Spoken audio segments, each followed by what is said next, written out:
Welcome everyone to our latest NCAA social series. This is episode 39. I'm Andy Katz. Pleased to be joined by Lynn Holzman, the NCAA Vice President of Women's Basketball, Nina King, who is the current chair of the Women's Basketball Selection Committee, also a Senior Deputy Director of Athletics at Duke. Let's start with some announcements that were made within the past week. Somewhat expected because we've seen that the men have done something similar to get it to the same geographic region. Obviously, that's what the women have done. So Lynn, let me let you sort of first follow up with our news of the day, if you will, just to update everyone as to why that decision was made to keep the women's basketball tournament in the same geographic region with the Final Four remaining in San Antonio. Yeah, that effectively is the announcement, Andy, is that the Division I Women's Basketball Committee decided to move our championship to one geographic area and are focusing now on exploring specifically that San Antonio region. The reasons for doing that are very similar to what we heard and the reasons why the men did it. It's to better manage the operations associated with the championship as we continue to work and conduct championships within the pandemic itself. Logistically, it allows us to have all 64 teams in a designated geographic area so that we can have a more controlled environment and therefore have a better chance to successfully have the championship. So Nina, this clearly made the most sense. We have seen here throughout the course of the pandemic in athletics that dealing with different states is not easy. We've seen that in football, basketball, you name it. Different states have different guidelines. The federal government obviously does not have the same guidelines. And so when you guys were looking at this, why was it critical to at least deal with one state and potentially one county's health protocols? Well, I think it's exactly what you said, Andy. I mean, it's dealing with one known entity, and so that we're not kind of running around to 16 different states or counties, cities, and trying to understand health protocols and the different protocols that are in place so that we can conduct the tournament and be efficient in conducting the tournament in one geographic location. So we're really excited. I mean, it worked out really well that the Final Four was slated to be in San Antonio, and we're excited to work with Texas and the city of San Antonio and their county and their health departments and understanding how we can pull this off in potentially that location. So Lynn, one thing that the men have that the women don't have, which is proximity to the headquarters. You know, having it in Indianapolis or the state of Indiana, obviously I wouldn't say anything's easy. Nothing's easy right now, but it may be a little easier because the staff lives there. How many more challenges does this provide for you and your staff that this is in the state of Texas? So you're still going to have to travel to deal with the logistics. Yeah, there's certainly challenges and different challenges associated with it, but they're not insurmountable. And that all of those, as you kind of go through that list of things, that all contributes even to the point that the committee's at with their decision. Being and targeting and exploring officially that San Antonio region, there's several different compelling factors as to why the committee made that decision to target. As you noted, they were already slated to be the Women's Final Four host for us in 2021.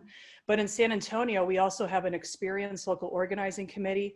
We have a local organizing committee, and what they do year over year in conducting large scale sporting events and other events. They've hosted 27 NCAA championships since 1998, I think. And we also have two host institutions that were the host institutions assigned for the Women's Final Four in UTSA and University of Incarnate Word that also expressed their desire to be and willingness to support this event. And that's through also different types of resources, which includes personnel. So whether it's going to be drawing on not just NCAA staff, and there's going to be also others within that community that we've already heard that are raising their hand and wanting to play a significant role in order for us to efficiently and effectively and safely conduct our championship if it is in that San Antonio region. So Nina, you know, it's one thing to move first and second rounds or regionals that we've seen, obviously, that have had to happen over the past year. It's another for a Final Four. And to Lynn's point, you know, volunteers, organizers, it's not like they just started working on this. This has been going on for years to prepare for an event like that.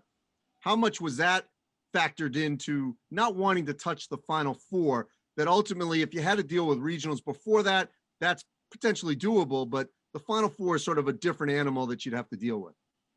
Yeah, I mean, I think we were fortunate, as Lynn said, that we were slated to be in San Antonio, and their local organizing committee is really experienced. And so when we started having conversations with them relative to could we pull the whole tournament off in that location, and as those conversations are ongoing, I mean, San Antonio was a great candidate to be able to host this over a 3-week period, bringing 64 teams in. So I'm not sure that we have many concerns in terms of viability of the area. And again, we are fortunate to work with people that we've worked with before on hosting events in that area.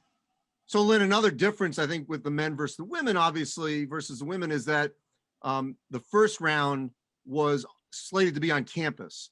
And so you're not necessarily dealing with that pressure of, hotel commitments and other financial commitments in a neutral setting. How much does that sort of ease the burden a little bit that, you can go back to campuses obviously at any time, that you're not dealing with such a burden of that financial aspect?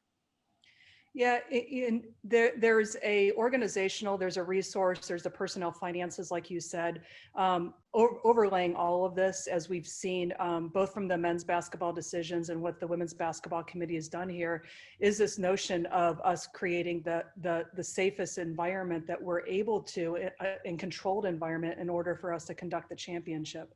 To the earlier point that was made, by us targeting a single geographic region, that reduces the number of health authorities that we need to collaboratively work with in order to safely conduct the event. As the committee went, even since the fall, as they began and continued to evaluate a variety of contingency plans, even early on, it was pretty clear that we were going to have to deviate from our normal first and second rounds, non-predetermined campus hosted sites, just given the way the pandemic has continued to unfold. So then eventually moving to this as one of the contingency options, if you will, and the committee making the decision to go to even more targeted area, just seemed it was the best decision the committee could make to make sure that we have a successful championship with 64 teams. So Nina, to that point, how extensive at this juncture do you think you may need to go beyond the San Antonio metro area, whether it extends up to Austin or Dallas, Fort Worth? I mean, right now, as you're sort of factoring all that in, how wide is that region? I mean, that's definitely something now that we have centered on looking at one geographic location. That's something that the NCAA staff is taking and running with to determine how many venues do we need, hotel capacities, just all of the logistics in bringing 64 teams to that area. Can we fit in what footprint?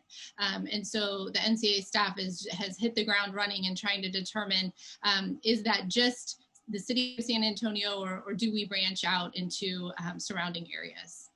So Lynn, what's the cooperation with ESPN as the television partner of the tournament in terms of television windows, if you end up having to sort of stack more games, if you opt to be in maybe one more centralized region or greater metropolitan area?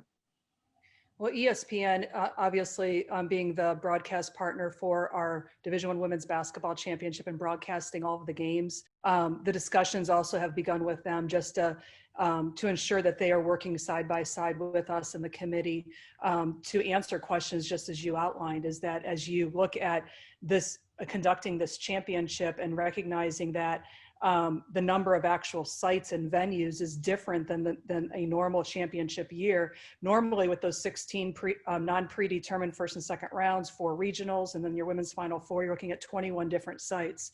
And then obviously just go into this region, you're going to reduce the number of sites, but then how does that work within the typical schedule, or does some kind of adaptation need to take place given all the additional things that we have to take in consideration with the games, which includes cleaning between games.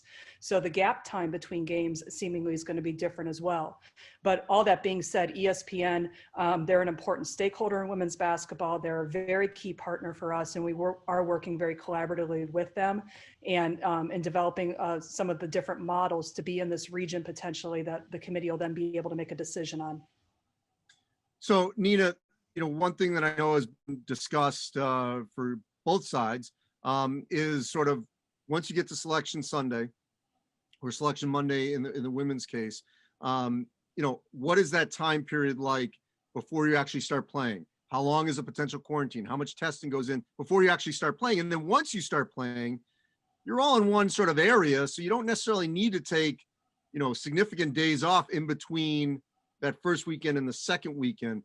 I know not all these logistics and details have been worked out yet, but if you can, and forgive me if you can't, but how much do you think you're looking at sort of maybe a condensed playing time in conjunction with, some sort of quarantine that obviously modified, would have to be on site once people get there and get tested? Yeah. Well, right now, I mean, we're starting from looking at the traditional window, the traditional Selection Monday through the national championship traditional day.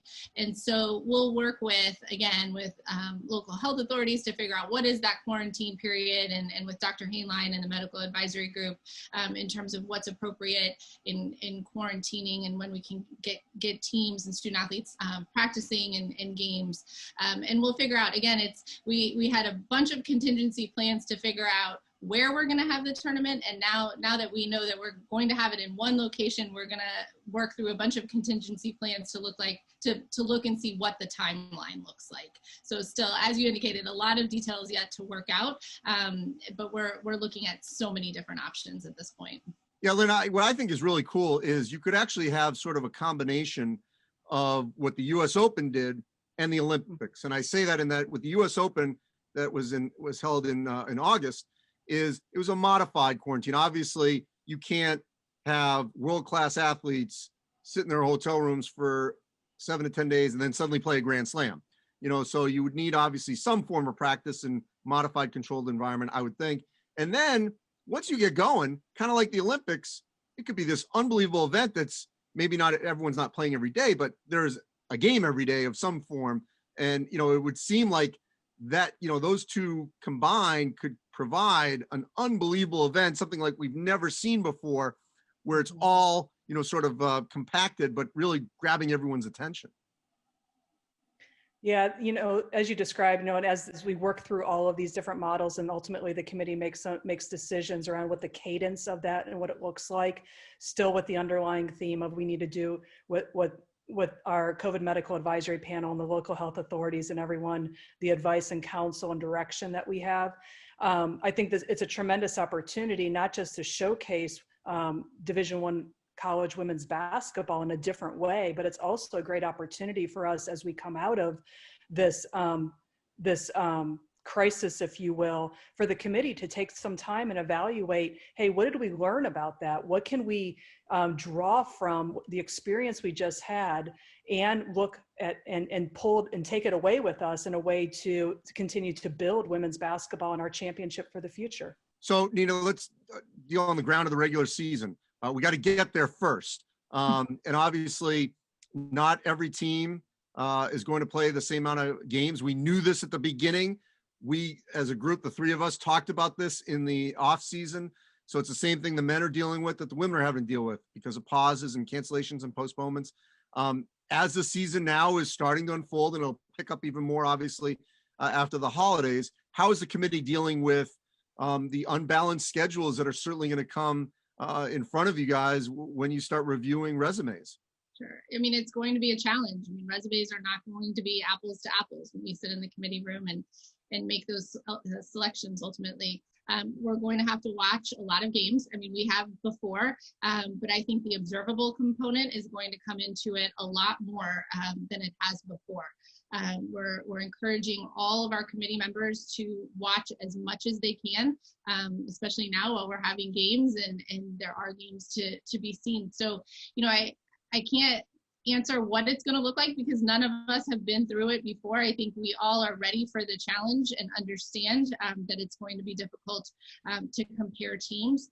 But that's the beauty of 10 committee members watching all of our conferences and all of our teams and looking at what data we can when we do get into the selection room in March. So a challenge that we're ready for sure. Lynn, I'm curious to hear from your vantage point. Literally almost every day I'm talking to players and coaches, and this is their outlet. This is their sanctuary. Traditional college students, because I've got one of my own, haven't been able to do what they enjoy. They may be at college, but they're pretty isolated and doing basically just academics and not able to do a lot of the extracurricular activities. Whereas these student athletes, while it is controlled, they are getting this outlet and they are appreciative and they're thankful and they love the fact that they can even have some moments without a mask on. What are you hearing on the ground from women's basketball players and coaches about just navigating through this season? It's very similar sentiments to what you just described. I think, as a college athlete, as an athlete, someone who participates in sport, and just the role that that has typically in your growth and development, the social aspect of it, an outlet for whatever else may be going on, and just the joy of competition, and all of those things I think are magnified by all the experiences now, and being in a team environment and what that means, and the teamwork that's associated with it, and having that social network. Again, I think that's magnified given the circumstances. The things that as I talk to coaches, but also as I look at different things that programs across our country post on social media, not just highlighting the great plays of a game or anything like that, but you'll get some insider scenes of locker rooms, of different activities that our student athletes are doing. And I said the other day, as I looked at one of those things, and it was a student who she was eligible to begin competing, and just the sheer joy, not just by her, but by her coach and her teammates and everything. It literally gave me chills. And I told one of my colleagues, because we were texting about it, I said, this is what it's all about. Just having the opportunity to play a sport that you absolutely love at a time of your life that is so important. This is why we do what we do. And Nina, if you can comment on that as well. Because I think this ties into the mental health aspect. And while it's a major sacrifice, obviously, to be away from your family and friends, and the fact that they actually get to do what they've been training, you take that away again. And look, anyone has the opportunity to opt in or opt out, and no one's going to judge them or shouldn't if they decide to not play or coach. That's fine. But for those that do participate, it's been my experience in talking to them that it does help their mental health to actually have this outlet. What have you found, and especially even on your own campus at Duke? Absolutely. I'm in conversation with our women here at Duke often, and they express great gratitude for being able to do what they love, as Lynn indicated. This is what they have grown up doing, and it's a huge passion, and so they're grateful to be on the court, and that we've created safe environments for them to be able to practice and compete. But hey, listen, we're on pause at Duke right now, and our kids are devastated. It's tough, and we've got some in quarantine, and so now they're sitting in their dorm rooms, can't do much. School is over, so it's really just kind of trying to keep yourself occupied. And we're entering the holiday season, and our student athletes are not going home, and so we're doing everything we can, obviously, first and foremost, to create a safe environment for them, but also one that's comfortable. And I think ultimately, at the end of the day, they realize it is so that they can play the game that they love and they're most appreciative. Lynn, last couple quick things. I feel like sometimes we forget about the officials. Keeping this centralized, and who knows where we're going to be, obviously, as a country come March. But from the officials' perspective, how much will this help having the officials in one area as well, rather than traveling all around? Oh, obviously. The benefits of being in one area and the officials coming in as the tournament launches, and then being there throughout the entire championship is going to mitigate risk associated with them, because typically those officials that are selected and then continue to advance through the championship itself are flying around the country in order to get to the different competition sites and everything. So it does mitigate risk. Fans is the other issue, Nina. Obviously, Cameron Indoor Stadium is one of the best places for a men's basketball, a women's basketball game, because the fans are tremendous. No fans right now. At what point do you think you'd have to make that kind of decision in San Antonio or the greater area as to whether or not fans could be potentially allowed to view this championship? Sure. We haven't discussed a drop dead deadline yet, but that is something that we're staying in conversation with San Antonio, the local organizing committee, and the health officials. I mean, ultimately, it's not our call. We're going to do what's in the best interests of health and safety, and so we'll work with San Antonio folks to make sure that the right decision is being made relative to fans, which is sad. It's hard. Yeah. And Lynn, lastly for you, the timetable here. What does it look like for the sort of the next key decisions, venues, other cities in the state of Texas? At what point do you think over the next, month to 6 weeks, do you think we'll know a little bit more in terms of some of that timetable?